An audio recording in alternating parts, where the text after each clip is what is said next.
प्रभु यीशु मसीह के नाम में आप सबको मेरा नमस्कार। आपने आत्मिक पिता और आत्मिक माता के बारे में सुना है। कौन होते हैं ये आत्मिक माता पिता? पौलुस नए नियम में बहुत से लोगों के लिए लिखता है कि मैं तुम्हारा आत्मिक पिता हूँ, जैसे तिमोथियस, टाइटस और कोरिन्थ के मसीही, इन सब के लिए वो लिखता है।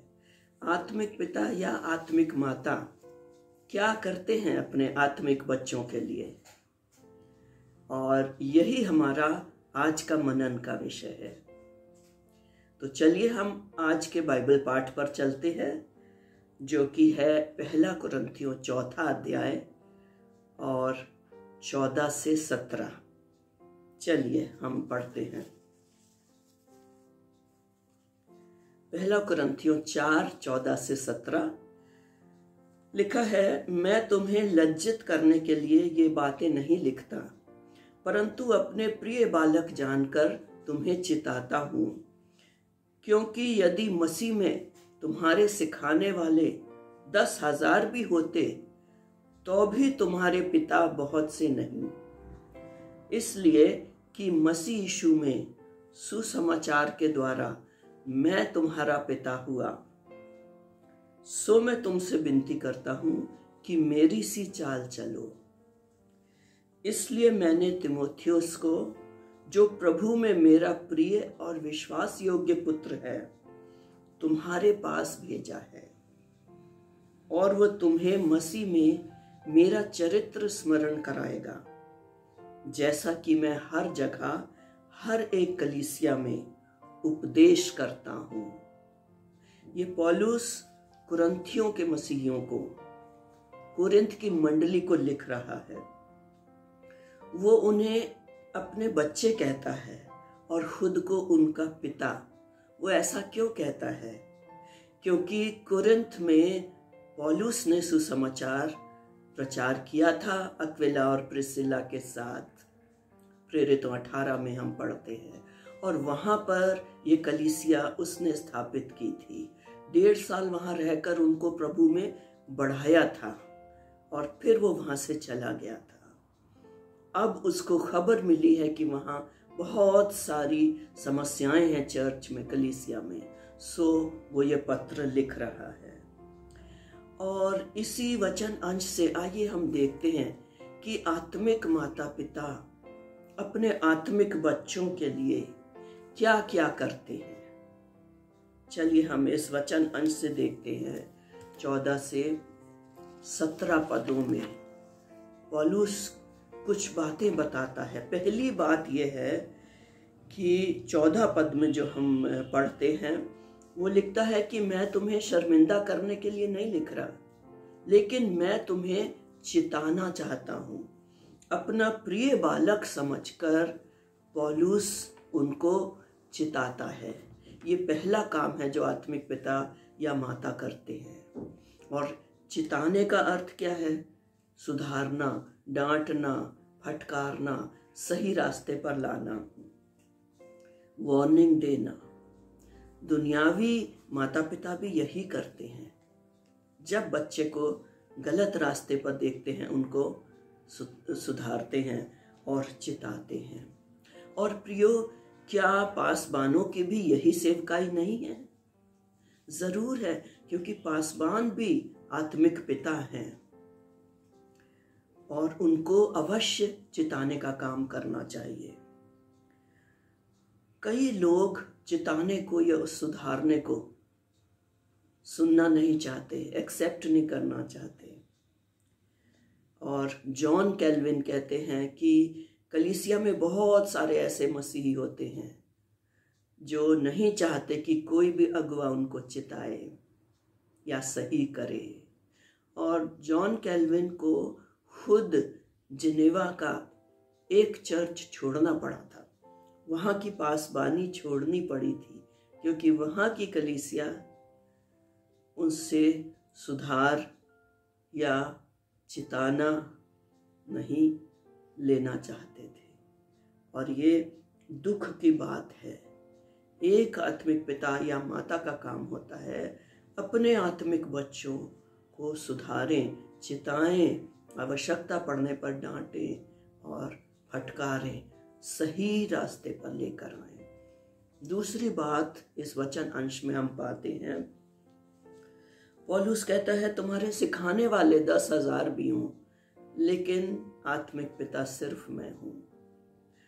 और जिस समय में पौलुस लिख रहा है उस समय दास प्रथा होती थी और एक मुख्य दास को बच्चे के ऊपर रखा जाता था परिवार की ओर से कि वो उसके इंस्ट्रक्टर हों, सिखाने वाले हों, गाइड हों, मार्गदर्शक हों और उसकी केयर करने वाले हों, उसको स्कूल लेकर जाएं, लेकर आएं, देखें कि वो स्कूल का काम कर रहा है कि नहीं। इस संदर्भ में पौलुस लिख रहा है कि मैं तुम्हारा मार्गदर्शक या तुम्हारा गार्जियन या गाइड नहीं हूं, मैं तुम्हारा आत्मिक पिता हूं। आत्मिक पिता आत्माओं की चिंता करता है, अपने आत्मिक बच्चे की आत्माओं की चिंता करता है। प्रियो, अपने मसीही जीवन में हमें गाइड्स की, मार्गदर्शक लोगों की, कोच की ज़रूरत नहीं है, हमें आत्मिक माता और पिता की ज़रूरत है। आजकल इस ऑनलाइन डिजिटल युग में हमें सिखाने वाले, इंस्ट्रक्शन देने वाले, गाइडेंस देने वाले बहुत ज़रिए हमारे पास हैं। जैसे ऑनलाइन प्रीचर्स हैं, सरमन्स हैं, टीवी प्रचारक हैं और भी बहुत सोर्सेज हमारे पास हैं, लेकिन वे कभी हमारे आत्मिक पिता या हमारी आत्मिक माता नहीं बन सकते। आत्मिक माता पिता इससे कहीं बढ़कर होते हैं। वे हर दुख में, सुख में, तंगी में, मुसीबत में, जब आप पाप में गिर जाएं तब भी वो आपके साथ होते हैं, सहारा देते हैं और आपको उठाते हैं। सांसारिक रीति से भी जब आप अकेले हैं, बीमार हैं, दुखी हैं, वो आपके साथ खड़े होते हैं। बीमारी में वो अस्पताल में आपके साथ खड़े होते हैं। किसी प्रियजन के विछोह पर वो कब्रिस्तान में आपके साथ खड़े होते हैं। यदि आप पाप में गिर जाएं, वो आपको सहारा देकर उसमें से निकालते हैं और फिर से सही रास्ते पर डालते हैं। ये होते हैं आत्मिक पिता या आत्मिक माता। टीवी के प्रचारक तो आपका नाम तक नहीं जानते। इसलिए प्रियो, स्थानीय कलीसिया से जुड़ना, अपने अगुओं से जुड़ना और उनसे सीखना बहुत जरूरी है। नम्रता से उनको सबमिट करें और उनसे सीखें, उनसे करेक्शन लें। ये बहुत आवश्यक है। तीसरी बात जो आत्मिक पिता हमारे लिए करते हैं वो 16 पद में है। वो हमारे लिए उदाहरण प्रस्तुत करते हैं। पौलुस कहता है मेरी सी चाल चलो। उदाहरण का जीवन वे जीते हैं और हमारे सामने उसको प्रस्तुत करते हैं। गाइड, इंस्ट्रक्टर, ट्यूटर या ऑनलाइन प्रीचर्स ये कार्य नहीं कर सकते। हमारे सामने एक गॉडली मसीही जीवन का नमूना नहीं रख सकते। ये सिर्फ हमारे आत्मिक पिता या आत्मिक माता ही कर सकती हैं। और पौलुस अपने आत्मिक पुत्र तीमुथियुस को कहता है कि आदर्श बन जा, दूसरों के लिए आदर्श बन जा। 1 तीमुथियुस 4 और 12 में, वचन में, पवित्रता में, चाल चलन में, जीवन में, अपनी बोली में, लाइफस्टाइल में दूसरों के लिए आदर्श बन जा। एक आत्मिक पिता दूसरों के लिए आदर्श प्रस्तुत करता है ताकि यंगर लोग, छोटे लोग, नए विश्वासी उसके आदर्श को फॉलो कर सकें, अनुसरण कर सकें। और प्रियो, जो लोग परमेश्वर को भाने वाला पवित्र जीवन जी रहे हैं, हमें उनको फॉलो करना है, अनुसरण करना है। पौलुस कहता है imitate me as I imitate Christ. मेरा अनुसरण करो जैसे मैं यीशु मसीह का अनुसरण करता हूँ। चौथी बात है आत्मिक माता पिता आत्मिक रूप से हमें बढ़ाते हैं, हमारा पालन पोषण करते हैं, परिपक्वता की ओर लेकर जाते हैं और फिर वो हमें सेवकाई के लिए भेज देते हैं। और यही काम पौलुस ने किया। पौलुस जो है उसने तीमुथियुस को आगे बढ़ाया, शिक्षा दी, मजबूती दी और अब वो उसको कुरिन्थ की कलीसिया में भेज रहा है। और इस बात को हम 17 पद में पाते हैं और लिख रहा है कि मैं अपने प्रिय और विश्वास योग्य पुत्र तीमुथियुस को भेज रहा हूँ। तो ये भी एक आत्मिक पिता का काम होता है, यंगर लोगों को तैयार करना, प्रशिक्षित करना और फिर सेवकाई के लिए उनको भेज देना, उनको इतना मैच्योर करना कि वो किसी और के लिए आत्मिक पिता बन सके या आत्मिक माता बन सके।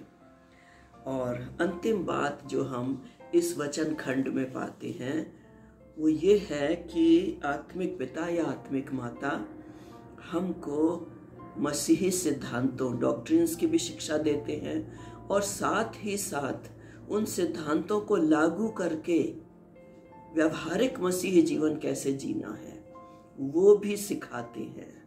और ये बात हम 17 पद के अंत में पाते हैं।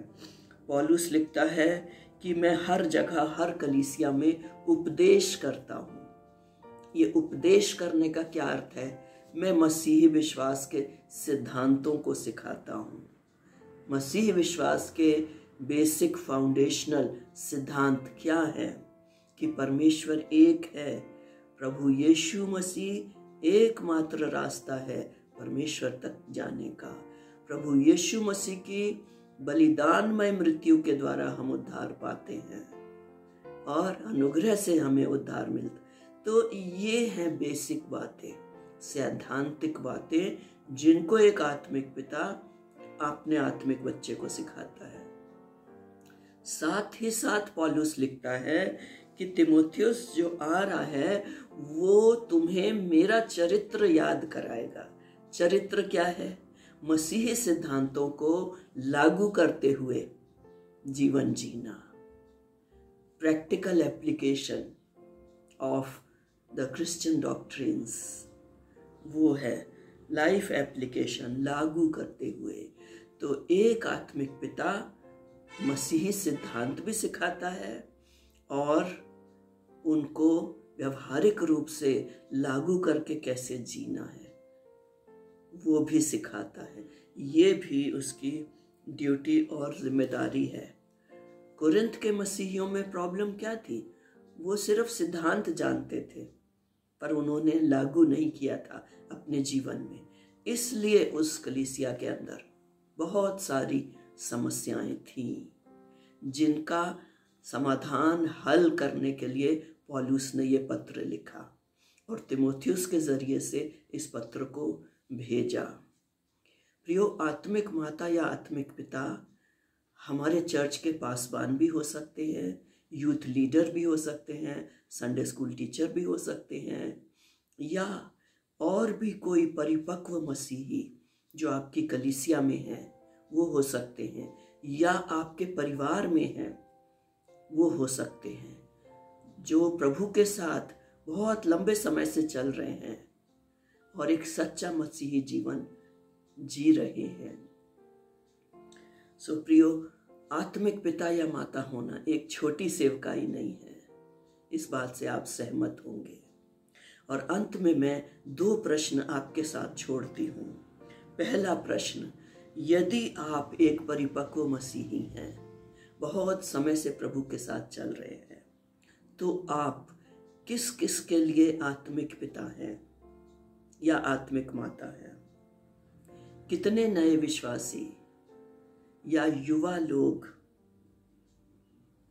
आपके आत्मिक बच्चे हैं जिनको आप परमेश्वर में बढ़ा रहे हैं, नर्चर कर रहे हैं, परिपक्व कर रहे हैं? मेरा दूसरा सवाल, यदि आप युवा हैं या बच्चे हैं या प्रभु में नए विश्वासी हैं, आपका आत्मिक पिता कौन है या आत्मिक माता कौन है? क्या आप उनसे सीख रहे हैं, शिष्यता में बढ़ रहे हैं, परिपक्वता की ओर बढ़ रहे हैं? उनसे आप करेक्शन लेते हैं? Are you accountable to him or her? जवाबदेह हैं उनको? इन बातों को सोचिए। दोनों सवाल बड़े अहम हैं। इन बातों पर विचार करें और उचित कदम उठाएं। आमीन।